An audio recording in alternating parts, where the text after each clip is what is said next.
Halo Sobat Sinema, selamat datang di channel Aten Sinema.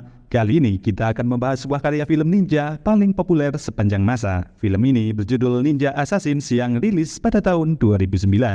Film ini mengisahkan tentang Raizo, seorang ninja muda yang dibesarkan oleh klan ninja legendaris bernama Ozuno, namun berniat melawan dan balas dendam kepada klan tersebut karena melihat kekejaman dan ketidakadilan di dalamnya.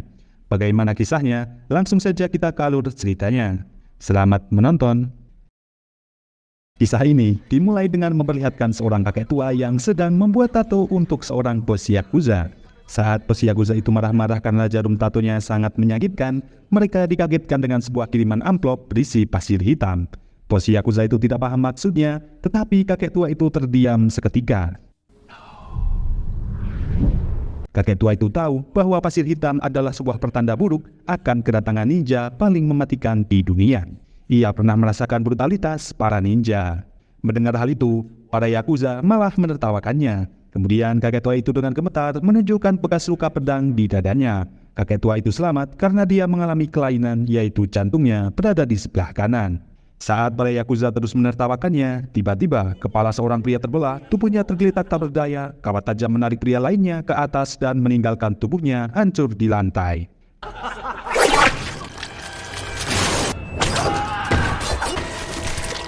Dalam suasana mencekam, para Yakuza mencoba melawan dengan menembakkan pistol ke segala arah. Namun usaha mereka sia-sia. Sosok ninja itu bersembunyi dalam bayang-bayang kegelapan, lalu membunuh dengan kejam, memotong tubuh target mereka tanpa ampun.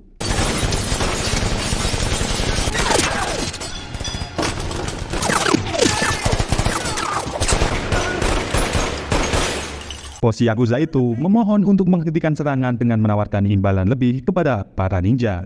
Namun si kakek tua mengatakan bahwa hal itu sia-sia, karena para ninja bukanlah manusia, mereka adalah iblis yang dikirim dari neraka.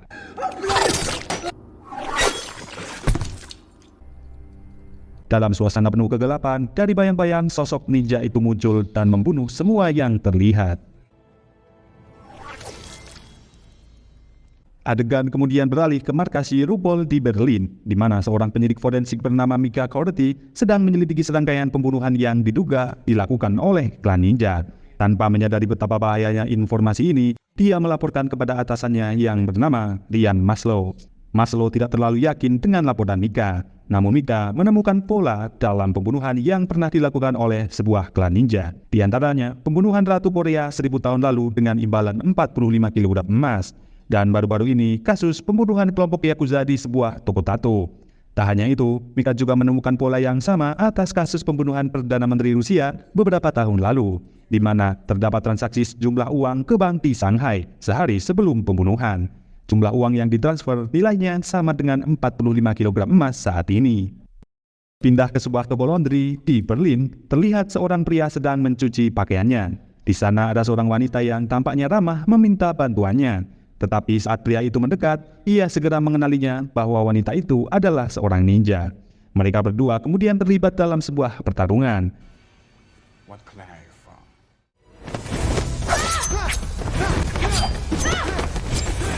Saat pemilik laundry mendengar keributan yang terjadi, dia melihat darah menetes keluar dari mesin cuci. Keesokan harinya, Maslow mulai percaya dengan laporan yang dibuat Mika. Dia menemukan sebuah bukti bahwa seorang agen tinggi KGB Rusia bernama Sabatin pernah melaporkan tentang 9 klan ninja. Namun ketika laporannya mulai mendapat perhatian, ia dikeluarkan dari dinasnya karena dianggap mengalami gangguan jiwa. Di tempat lain, kita melihat pria yang sebelumnya berada di toko laundry tinggal di sebuah apartemen kumuh di Berlin. Pria itu bernama Raizo.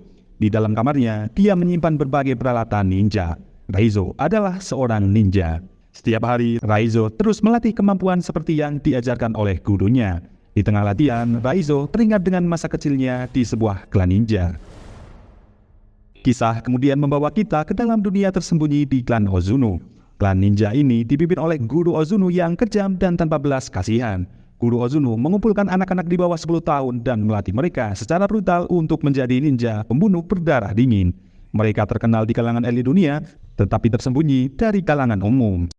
Pada suatu malam, Guru Ozuno memperkenalkan anak baru yang ia beri nama Raizo, seorang anak yatim piatu yang diyakini akan menjadi pemimpin masa depan klan Ozuno. Semua anak menyambut kedatangan Raizo. Malam itu, Guru Ozuno menunjukkan kemampuan dalam menguasai tubuh seorang ninja. Ozuno menyayat telapak tangannya sendiri, kemudian dengan sebuah jutsu ninja, luka sayatan di tangannya seketika sembuh dengan sendirinya. Itulah kemampuan klan Ozuno. Raizo tumbuh di tengah latihan yang kejam. Bekas luka di tubuhnya menjadi saksi kekejaman saat latihan di bawah cengkraman klan Ozuno. Seorang ninja harus mampu menyembunyikan keberadaan mereka dengan sempurna. Raizo kemudian dilatih berjalan di sebuah lantai kayu dan tidak boleh bersuara. Namun tanpa sengaja, Raizo membuat lantai itu berbunyi sehingga ia harus menerima hukuman dari Ozuno.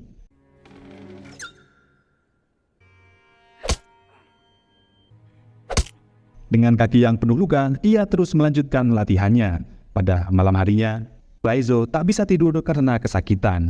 Di tengah kesengsaraannya itu, seorang gadis dengan baik hati membantu mengobati luka di kakinya. Gadis itu bernama Kiriko.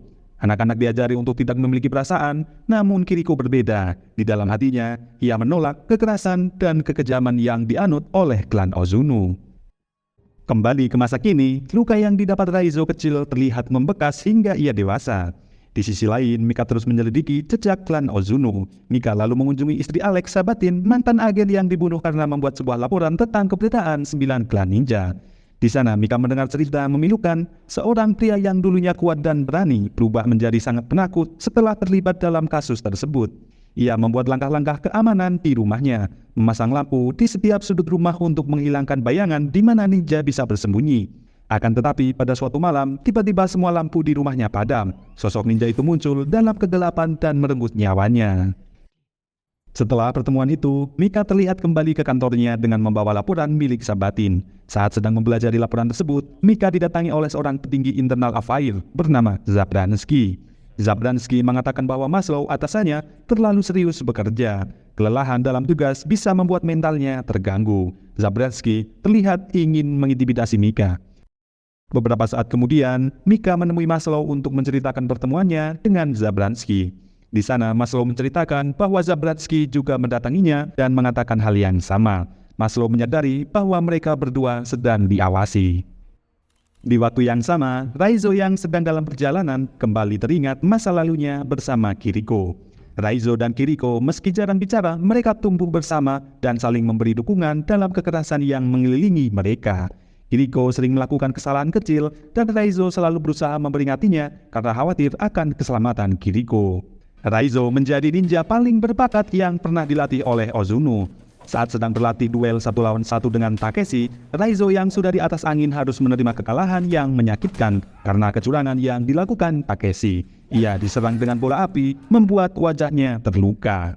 Melihat hal itu, Ozuno mendekati Raizo yang kesakitan. Ia mengatakan bahwa yang dirasakan Raizo bukanlah rasa sakit. Ozuno kemudian menyiksa Raizo dengan teknik tusukan 3 jari dan mengatakan bahwa inilah rasa sakit yang sebenarnya. Raizo harus menjalani hukuman itu karena kelemahannya. Meskipun sepanjang malam ia merasakan kesakitan yang luar biasa, keesokan harinya Raizo tetap berdiri tegar dan siap untuk melanjutkan latihan. Ozuno yang melihat ketahanan Raizo sangat bangga kepadanya. Raizo kemudian dilatih untuk mampu menggunakan semua indera yang ia miliki. Ia dipaksa hidup dengan mata tertutup selama 1 tahun. Pada saat latihan bertarung, ia berhasil mengalahkan lawannya dengan mata tertutup dan tangan terikat. Raizo menjadi ninja paling tangguh di klannya. Kiriko sangat bangga dengan prestasi Raizo, tetapi di sisi lain, Kiriko merasa begitu sedih dengan kegelapan yang menyelimuti kehidupan mereka. Dalam suatu sesi latihan, Kiriko berhasil menjatuhkan lawannya. Kemudian Kiriko diminta oleh Ozuno untuk menyayat lawannya dengan sebuah pisau. Namun hatinya yang baik menolak perintah itu. Akibatnya Kiriko harus menerima hukuman. Ozuno melukai wajahnya dan membuangnya ke dalam kurungan. Di suatu malam, Raizo diam-diam mendatangi Kiriko untuk membantunya dan memberinya minuman. Beberapa hari kemudian, pada suatu malam, Raizo yang melihat Kiriko pergi dari tempat tidur berusaha mengejarnya. Di tengah hujan, Kiriko mencoba melarikan diri dengan memanjat tembok markas klan. Ia meminta Raizo untuk ikut dengannya. Namun Raizo memilih tetap tinggal karena kehidupan yang ia ketahui hanyalah klan Ozuno. Akhirnya, Kiriko ditangkap dan dihukum mati. Takeshi ditugaskan untuk menusuk jantung Kiriko.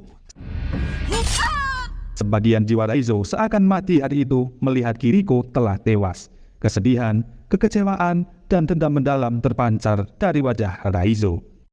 Kembali ke masa kini, kita melihat Raizo dewasa sedang menerima sebuah telepon dari seseorang di apartemennya. Setelah menerima telepon itu, ia langsung bergegas pergi dengan membawa sebuah foto yang berisi nama dan wajah Mika.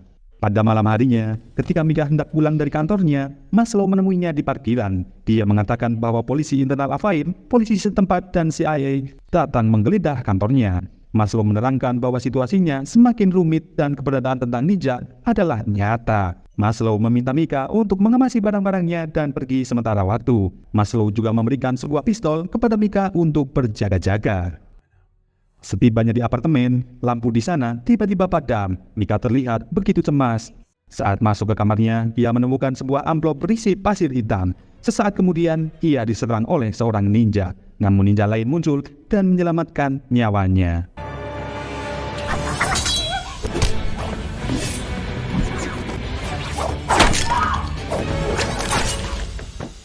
Dari balik bayang-bayang, ninja itu mengatakan bahwa Mika akan terus diincar sampai ia mati. Ninja itu bersedia membantunya, namun Mika harus mempercayainya. Ninja itu tak lain adalah Raizo.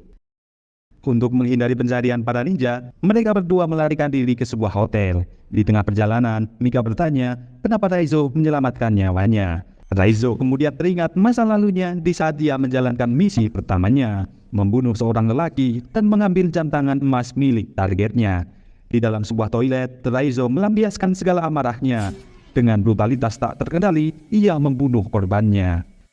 Setelah menyelesaikan misinya, Raizo pergi ke atap gedung, menemui Ozuno dan para ninja lainnya untuk memberikan jam tangan itu kepada Ozuno. Ozuno menyuruhnya menyimpan jam tangan itu sebagai pengingat bahwa semua yang dimiliki Raizo adalah pemberian Ozuno. Ozuno yang bangga akan keberhasilan Raizo, kemudian meminta Raizo untuk mengeksekusi seorang wanita yang melarikan diri dari klan seperti Kiriko. Tiba-tiba secara mengejutkan, Raizo menyerang Ozuno dengan Kyogetsu Soge, melukai wajah dan mata Ozuno. Para ninja lainnya segera menyerang Raizo. Raizo yang dipenuhi amarah melawan mereka sendirian. Raizo dihujani senjata para ninja, membuatnya terlempar dari atas gedung dan terjatuh ke dalam air. Serangan terhadap Ozuno hampir merenggut nyawanya sendiri. Raizo mengungkapkan bahwa ia ingin membunuh Ozuno dan membutuhkan bantuan Mika. Raizo sangat menentang setiap upaya pembunuhan yang dilakukan Ozuno. Itulah yang mendasari mengapa ia menyelamatkan Mika. Setibanya di hotel, mereka segera membersihkan diri karena para ninja memiliki kemampuan penciuman seperti serigala yang membuat mereka bisa menemukan targetnya dengan mudah. Beberapa saat kemudian, Mika menelpon Maslow dan memberitahunya bahwa ia bersama seorang ninja bernama Raizo. Mika mengatakan bahwa Raizo ada di pihak Mika. Kemudian mereka memutuskan untuk bertemu di suatu tempat. Ternyata Maslow diperintahkan untuk menangkap Raizo. Meskipun dia tahu, Raizo bukanlah musuh sesungguhnya. Maslow harus mematuhi perintah itu demi keselamatannya sendiri. Ketika mereka bertiga bertemu, Raizo dikepung oleh polisi dan ditangkap.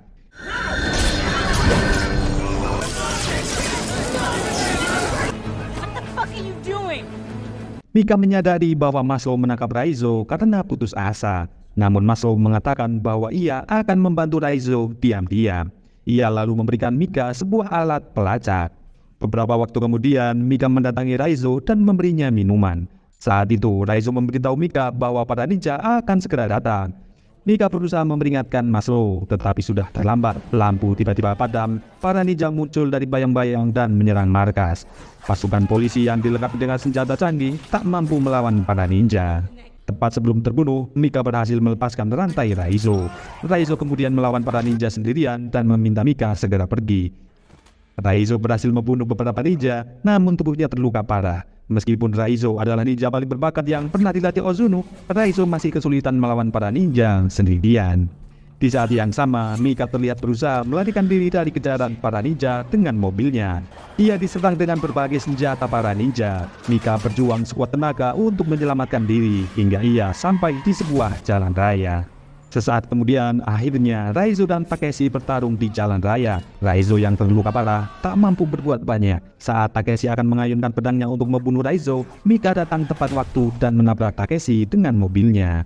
Ia membawa Raizo yang terluka parah kembali ke hotel. Mika yang melihat keadaan Raizo sangat kritis berniat membawanya ke rumah sakit, namun Raizo menolaknya. Di hotel, Mika yang melihat Raizo terbaring tak berdaya mengucapkan terima kasih karena Raizo telah menyelamatkan nyawanya. Ia juga meminta maaf karena tak bisa berbuat apa-apa. Mika kemudian menyalakan alat pelacaknya dan memberitahu lokasi mereka kepada Maslow. Namun sebelum bantuan tiba, para ninja muncul dari bayang-bayang dan membawa Raizo ke hadapan Ozuno. Ketika polisi tiba, mereka hanya menemukan Mika duduk di sofa sendirian. Mika memberitahu bahwa para ninja telah membawa Raizo 10 menit lalu. Di dalam perjalanan menuju klan Ozuno, Raizo yang telah sadar berusaha menggunakan jutsu untuk menyembuhkan semua lukanya. Luka itu perlahan mulai menghilang dengan sendirinya. Sesampainya di klan Ozuno, Raizo kembali dihadapkan pada Ozuno. Guru Ozuno yang kini mata kanannya buta karena serangan Raizo mengatakan bahwa dahulu ketika pertama kali melatih Raizo, ia sangat bangga akan ketangguhan Raizo.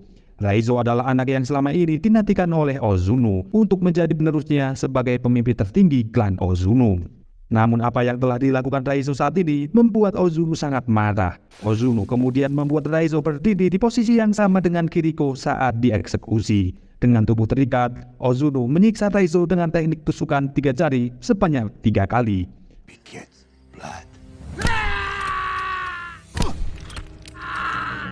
Meskipun orang lain akan mati dengan teknik ini, Raizo hanya memutahkan darah dan mengeluarkan alat pelacaknya. Sebelum para ninja menyadari apa yang terjadi, Mika dan pasukannya tiba lalu menyerbu markas tersebut. Pasukan polisi menyinari seluruh markas dan menyerang mereka dengan senjata peledak, sehingga bersembunyi di kegelapan tidak lagi berguna. Di dalam markas, Raizo dihadapkan pada Takeshi dan orang-orangnya. Ia berhasil membunuh semua ninja, kemudian Raizo kembali dihadapkan dengan Takeshi dalam pertarungan 1 lawan 1. Dengan seluruh kemampuan, keduanya bertarung habis-habisan. Raizo akhirnya mengalahkan Takeshi. Ia memotong tangan Takeshi dan menusuk lehernya.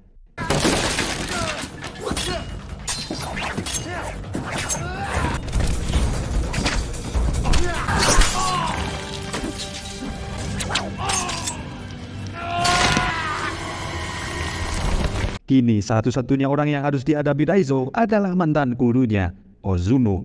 Ia menemukan Ozuno duduk dengan tenang di dalam sebuah ruangan. Tanpa pikir panjang, Raizo segera menyerang Ozuno. Namun Ozuno menunjukkan kelasnya yang mempesona.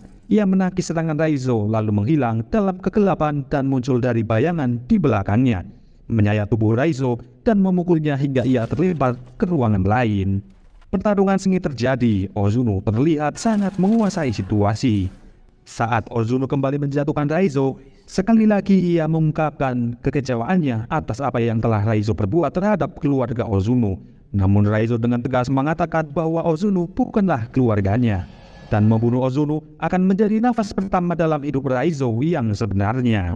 Mereka kembali saling melancarkan serangan, namun Ozuno tampaknya berada di atas angin. Raizo beberapa kali menerima serangan Ozuno, membuatnya terjatuh untuk kesekian kalinya. Saat Ozuno akan melancarkan serangan terakhirnya, Mika datang dan menembak tubuh Ozuno. Mika berharap bisa membantu Raizo, namun tiba-tiba Ozuno menghilang dan muncul dari bayangan di belakangnya. Seketika Ozuno menusuk tubuh Mika tepat di dadanya, membuatnya jatuh tak berdaya. Pertarungan pun berlanjut. Raizo yang kini dipenuhi amarah dengan jurus yang sama, ia menebas tubuh Ozuno dari bayang-bayang. Dan pada akhirnya, Raizo berhasil membunuh Ozuno dengan menancapkan pedang di bahunya.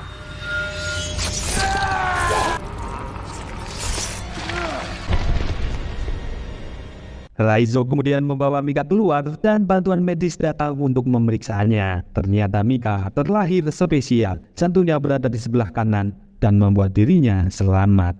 Dalam adegan terakhir, Raizo melompat dari markas klan, seperti yang diinginkan Kiriko, dan film pun berakhir. Sekian dulu video kali ini. Kalian bisa tonton full movie-nya untuk bisa merasakan ketegangan dan menikmati visual yang disajikan. Terima kasih telah menonton video ini. Jangan lupa subscribe, nyalakan notifikasi, dan like untuk membantu channel ini.